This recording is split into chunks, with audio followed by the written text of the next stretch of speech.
Hey guys, welcome to Chhapanbhog and today we will make potato dhamaka. So without any delays, let's get started. So guys, let's begin.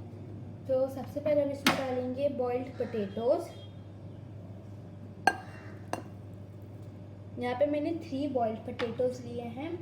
अब हम इसमें डालेंगे chopped vegetables. यहाँ पे मैंने लिया है carrot, onion and beans.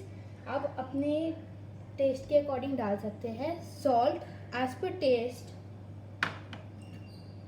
Oregano, देगी मिर्च पाउडर,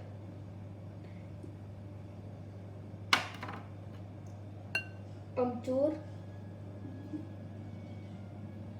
और अब हम इसे अच्छे से मिक्स कर लेंगे. तो मैंने इसे अच्छे से मिक्स कर लिया है और अब मैं इसमें 2 स्पून्स कॉर्नफ्लोर भी डालूंगी और इसे अच्छे से एक बार मिक्स कर लूँगी.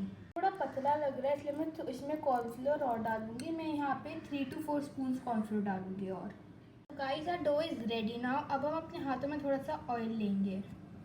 इस तरीके से अपनी सारे इन्हें रेडी कर लेंगे. ऑयल हमारा रेडी हो गया और गर्म भी हो गया. अब हम इन्हें गोल्डन ब्राउन करेंगे. इसे इस तरह करना है. Potato dhamaka is ready. Serve hot. If you like our recipe, don't forget to like, share and subscribe.